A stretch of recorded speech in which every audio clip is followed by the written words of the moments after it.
welcome back to my channel. The last time I showed you a DIY for traveler's notebooks, I showed you how I make my neater insert, if you will. So if you guys saw the last video, you'll see how I make this insert. And this time I wanted to show you how I make my junk journal inserts. So if you saw the old video that I had up, that was a junk journal insert that I made. However, I used a slightly different method because I was still new to making them. So I thought I would go ahead and just do an update and show you how I currently make this style of junk journal inserts. So as with the last video when I was making the other insert, I do have a couple of tools that I use. So I have my awl to punch holes in the spine because I like to do a stitched spine. I think it just holds up a little bit better. You know, if I'm ever in the pinch, I do have my brochure stapler, so I will use that sometimes to do inserts, but it really doesn't take that long to bind them, and I think it just looks really nice when you have a stitched spine like that. So I've got those for later. I have my 4 little binder clips as before, so I can hold everything together while I am binding it. I have a pencil and eraser to make some measurements, especially for the cover. I have my thin washi tape for when I put in the pocket at the end. I have the paper that I'm using for my cover, and I have a selection of other paper. Let me go ahead and move this. So I have this paper book that's just got a bunch of different printed pages. I have my vellum. So this is 70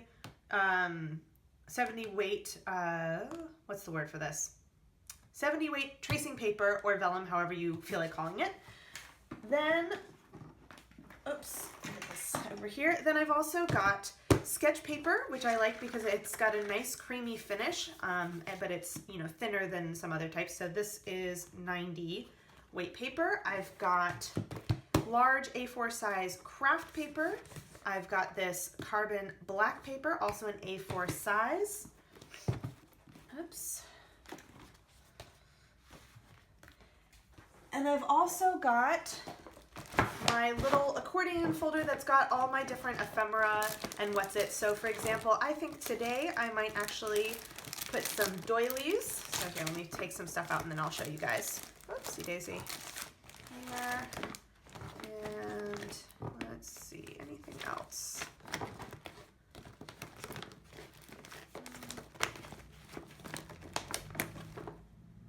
Okay, so we'll just start with this. So I have this ephemera pack that's just old book pages, and I have these other sheets that I got in a Happy Mail. And I've also got these little doilies, and I actually picked these up at Michael's the last time I was in the US. So we are going to go ahead and start with making the cover because that is the quickest thing to do. So what I'm going to go ahead and do is, same as last time, whoops, and I'll just go ahead and do it this way. I'm going to cut off the little information strip on the bottom here. So this is actually the Hanami Garden collection from Kaiser Craft, and I believe this is the name of it. It's the Tsuki. So you've just got these really cool birds and this kind of like radiating like sunbeams kind of, and these flowers. And I just love that it's the flowers on a black background because I love that particular look. So we're gonna go ahead and cut off the bottom. There we go. So got that. And then I have to decide which way I want the cover to go. So I know that, let's see, how do I want to do this?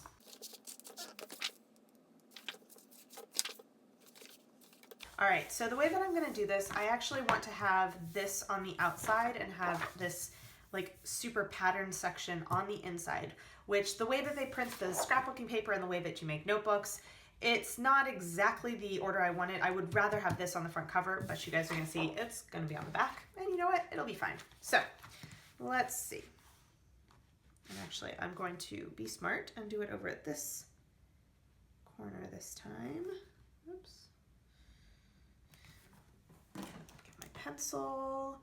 And so as you can see, I am not at all exact. I literally just take whatever notebook I'm using as my template, and I just put it down. So what I do, which sometimes I'll actually do it like so, because you can get the cover actually there, and I didn't do it this time, so that means that I've probably got, oh no, actually it might be okay.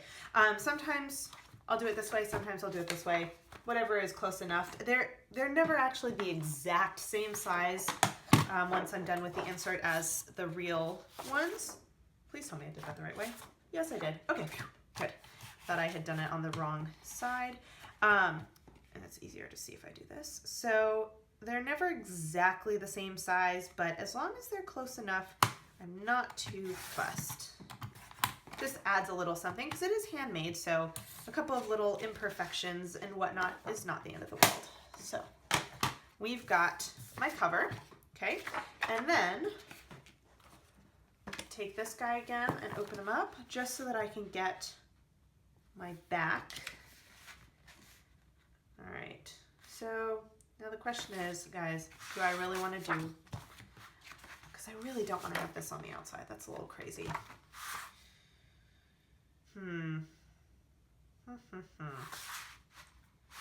Because if I do it like this, then that's on the inside, which looks really pretty, but then I have this crazy pattern outside.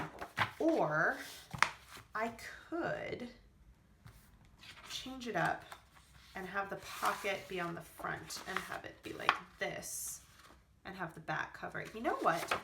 So I'm gonna do something I don't normally do. So normally, if you guys saw in the last video, I like to fold over this right corner here so that I then have a secretarial pocket. However, because of the placement of the major design on this particular sheet of scrapbooking paper, I don't really want to mess it up, and so I'm just gonna do it the other way. So we are gonna try having it insert with a secretarial pocket in the front, and we're just gonna see how it goes. So I've got my pocket, and I'm gonna go ahead and do this. Oh dear. All right, so, oh, and now that actually looks really cool because you've got a tiny bit of the design, and then you've got the radiating like sunbeams, and then you have the back, which is really nice and pretty, and then you just have kind of a blank inside. I think that's gonna be fine. So what I need to finish up the cover is I need my ruler, and I'm gonna make my secretarial pocket. So we're gonna do it like that. Oops. I always end up getting this little extra. Come on. There we go. Good enough. So we're gonna do it like so.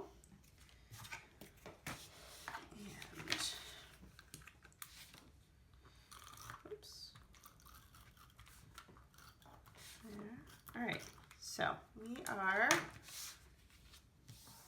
ready to go with our front cover. Cool, that's kind of a fun, different thing to do. All right, so cover is ready. I'm gonna go ahead and time lapse you while I pick out the pieces of paper that I wanna put inside my notebook.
would like to use in my notebook, and I like to get about 10 pieces. So I have a couple, so I have a doily, I've got a couple smaller size pieces of paper, got my vellum. I chose 2 pages from my pack of old books. So I actually got an ephemera pack that had, is just like assorted foreign languages basically. And so this looks to me like Korean, and this one might be Chinese or Japanese. It looks like there's some Japanese characters, but I don't actually read any of them, so I'm not really sure. But I thought that that would be kind of a cool to go with this Hanami Garden collection, to have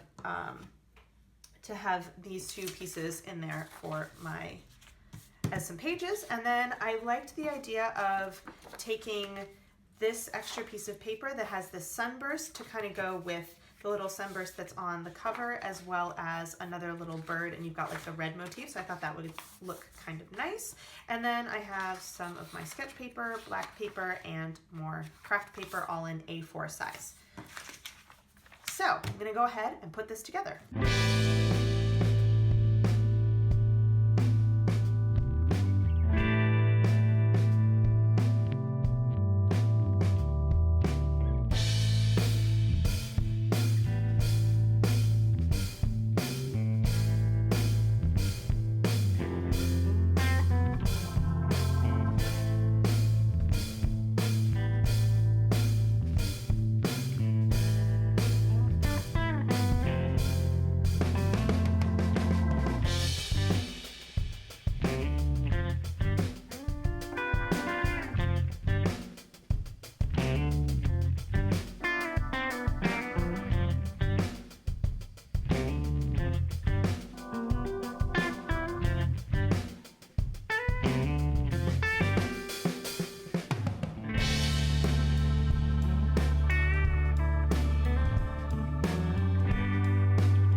Idea of how I'd like to set, or how the order that I'd like the pages to be in, I like to do a flip through once I've got everything in place, just to kind of make sure that I actually like it that way. And I might go ahead and do this so the clean edge is up top. There we go.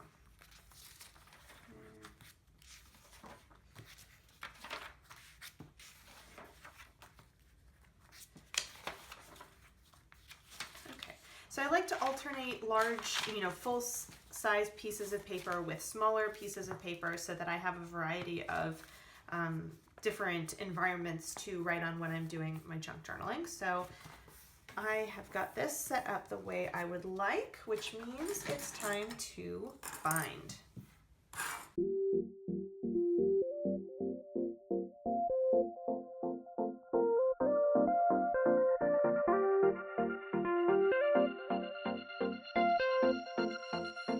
So I've got my holes punched in for my spine, and now I need my embroidery floss.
tell I am not the world's best seamstress. However, you know what, it does the job.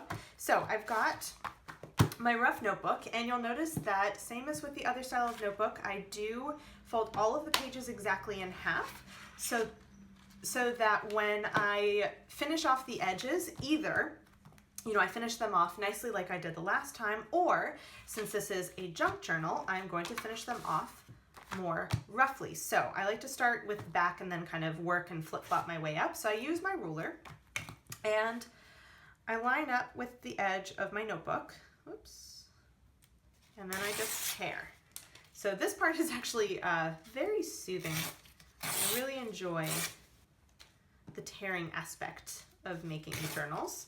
And this is another thing that I saw from Phie's poetry. When she made her junk journal, she actually tore the pages as well.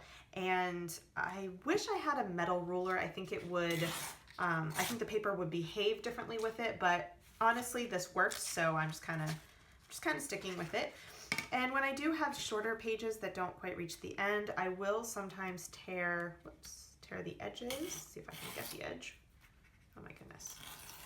Sometimes they don't tear off all in one piece, but that's okay. Because this was torn out of a notebook, I'm just gonna leave that one alone. This guy, I'm actually gonna tear a little cattywampus. There we go. And I like to have a guide so that I have roughly the same length pages. However, sometimes I will do like so and intentionally make a layer or two a little bit shorter. Sometimes I'll let it go a little bit longer. Just kind of depends. And that actually brings me to the middle. So I'm gonna go ahead, I'm gonna tear off. I don't want as much of this white border here on this page. Whoopsie daisy. Oh, and I actually started tearing both, but that's okay. All right. So I've got him. I'm gonna leave this side because it's already kind of wonky like that. I'm not gonna tear my doily. So now, once I'm done with the back, I flip so I can do the front. Whoops, I'm gonna go ahead and use the front cover.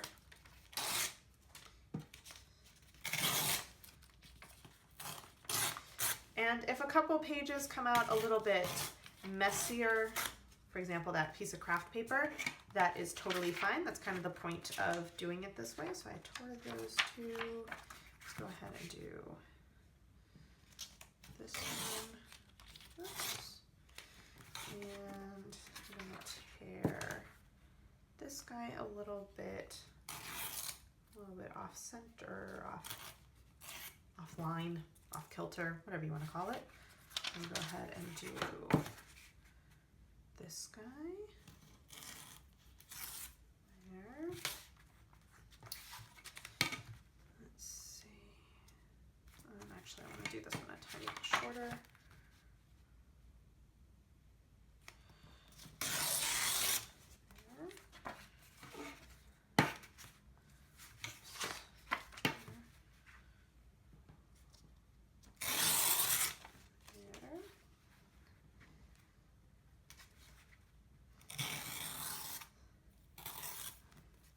Okay, so that, got all my pages, so you can see I've got a little bit of overhang here, but I do try and tear them so they're mostly in a roughly straight line, just so that I have more real estate to work with when I'm actually doing my spreads. So let's take a flip through and see how it went.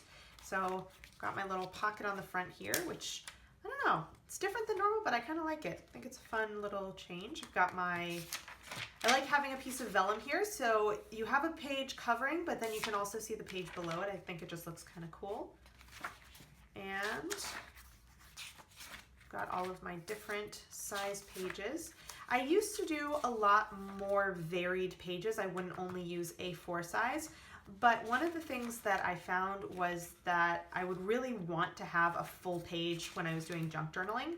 And so now I try and do mostly full pages with a couple of different size pages thrown in, just to give it, just to kind of spice it up a little bit.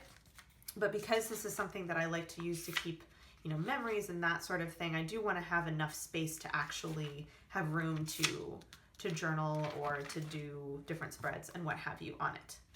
So yeah, that is my newer style of junk journaling. I've been doing this for a while, so once I got my awl, I basically never looked back, and so I've been doing stitched borders and stitched spines. And you'll notice that it really didn't take that long. The first time kind of figuring it out, it definitely took a little bit longer, and the first couple of spines that I actually stitched were really random, but I found that doing, you know, roughly evenly spaced holes and then going in and out and then coming back the other way so that I have a solid line of stitch, it gives me the neatest look, and it's really easy to do, and it makes sure that I get all of my pages, because sometimes I have different size pieces of paper, so having, you know, more holes along the back of the spine ensures that I have at least something, usually a couple of points holding each sheet in. So what I think I will do is I will go ahead and do my pocket in the back like I normally do, just because, and I'm actually going to just use, there's a little bit of design on this bottom here, so I'm going to go ahead and do it this way. So I'll just cut off a piece. Whoops. And actually, you know what I'm going to do? I'm going to go ahead and do a torn edge. I think that would look cool. So there. And that covers. So I'm going to go ahead and glue that in. And I think I'm going to do an actual pocket with all 3 sides glued. Since I'm experimenting with this particular one, I might as well experiment with the way that I do the pockets. So, got that. Voila. And I'm going to reinforce, as always, with a little bit of thin washi tape. Let's see, where's my edge? And I'm going to do a little differently than normal. So normally I would cut the edge so that it was, you know, so that it's clean, but I'm going to go ahead and do torn edges because that's kind of the look I've got going. There.